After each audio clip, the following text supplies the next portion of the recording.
Shalom, selamat malam bagi penonton setia channel multimedia GKI Fata yang menyaksikan program renungan harian di malam hari ini. Sebelum kita masuk dalam renungan di malam hari ini, mari kita berdoa. Kita berdoa mulai. Bapa di sorga, terima kasih kami ucapkan kepadamu karena begitu besar kasih sayang Tuhan bagi kami. Di malam hari ini Tuhan, kami akan masuk di dalam renungan harian. Tetapi sebelum kami masuk Tuhan, kami akan membaca kebenaran firman Tuhan. Berkatilah kami Bapa, curahkanlah kami Roh Kudus, hikmat dan akal budi, agar apabila kami membaca, kami mengerti, dan kami akan membawa renungan ini bagi penonton setia yang menonton di malam hari ini. Berkati kami semuanya Bapa, dalam nama Yesus firman yang hidup, kami berdoa kepada Bapa di sorga. Haleluya. Amin. Shalom, selamat malam dan salam sejahtera bagi kita semua para penonton setia channel multimedia GKI Fata yang saat ini menyaksikan program renungan harian GKI Fata. Di malam hari ini, pembacaan firman Tuhan yang pada malam hari ini terdapat dalam Kitab Kudus Perjanjian Baru, Matius 5 pada ayatnya yang ke-44 dengan perikop dari pembacaan firman. Yesus dan hukum Taurat pada ayatnya yang ke-44 mengatakan, "Tetapi aku berkata kepadamu, kasihilah musuhmu dan berdoalah bagi mereka yang menganiaya kamu." Para penonton setia channel multimedia GKI Fata, dalam renungan harian malam hari ini, topik yang saya ambil terdapat dalam ayat yang ke-44, yaitu kasihilah musuhmu dan berdoalah bagi mereka yang menganiaya kamu. Yesus mengajarkan sesuatu yang radikal dan sulit. Kenapa sampai sulit? Karena bertolak belakang dengan kehidupan kita, bertolak belakang dengan karakter kita. Karena di sini Tuhan mengajarkan kita untuk mengasihi musuh kita. Tapi pada dasarnya kita cenderung ingin membalas dendam atau marah kepada orang-orang yang menyakiti kita.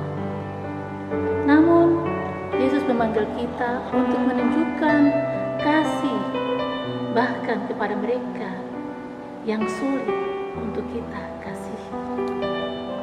Para penonton setia channel multimedia GKI Fata yang diberkati Tuhan, mengasihi musuh kita berarti memilih untuk tidak membalas kejahatan dengan kejahatan, tetapi kita harus membalas dengan kebaikan.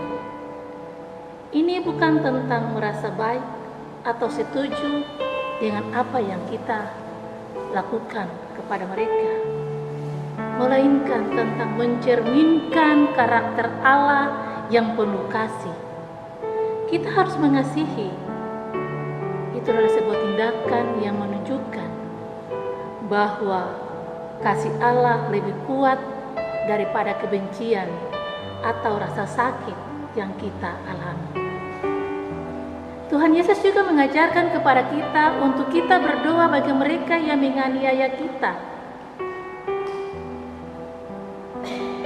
Ini adalah satu tindakan pengampunan dan penyerahan. Saat kita berdoa bagi mereka, hati kita juga dibentuk untuk lebih menyerupai Kristus. Ini adalah cara bagaimana kita untuk melepaskan beban dendam dan sakit hati. Kita menyerahkan semuanya itu ke tangan Tuhan yang tahu bagaimana cara penyelesaiannya segala sesuatu dengan adil dan benar. Mungkin sulit untuk kita mengasihi musuh kita, tetapi kita melakukannya untuk mengalami kedamaian yang lebih besar dan memperlihatkan kasih Allah yang nyata. Kita menjadi saksi bahwa Yesus adalah kasih yang melampaui batas, bahkan bagi mereka yang tidak pantas untuk menerimanya. Untuk itu, firman Tuhan di saat ini mengajak kita semua senantiasa bersabar dalam Tuhan dan tidak menyimpan dendam bagi sesama, melainkan mengampuni mereka yang selalu mengintimidasi akan kehidupan kita. Karena apa yang diajarkan Tuhan Yesus kepada kita adalah kasih. Kalau kita berserah kepada Tuhan dan membuka hati kita, melepaskan akar kepahitan di hati kita, dendam, kebencian, iri hati, kesombongan. Kalau kita lepaskan semuanya itu kepada Tuhan, kita percaya dengan iman kita, Tuhan akan memulihkan kita. Tuhan akan memberkati kita,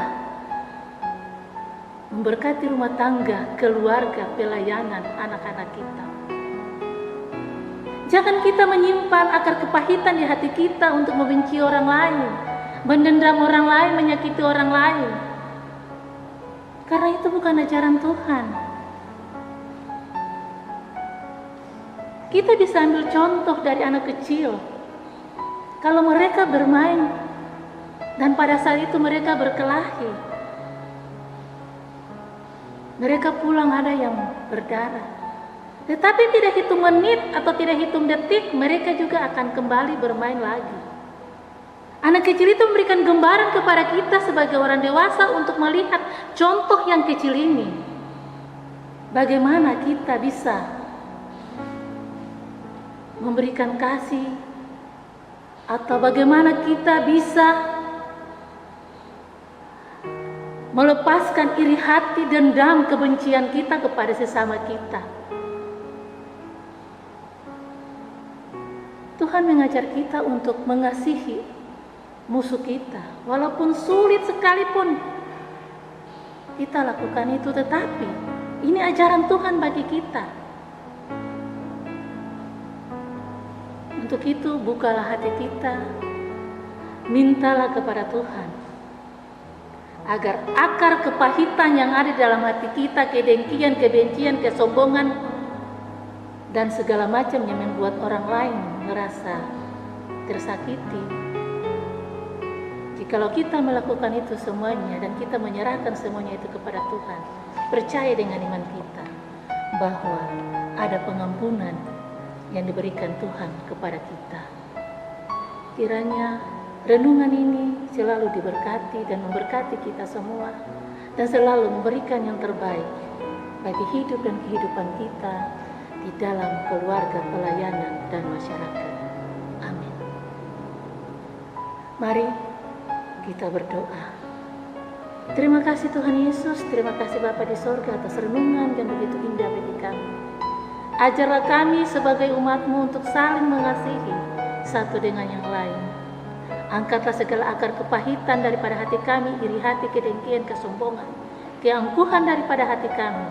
Dan biarlah Engkau curahkan kami Roh Kudus, hikmat dan akal budi, agar kami selalu mengasihi satu dengan yang lain.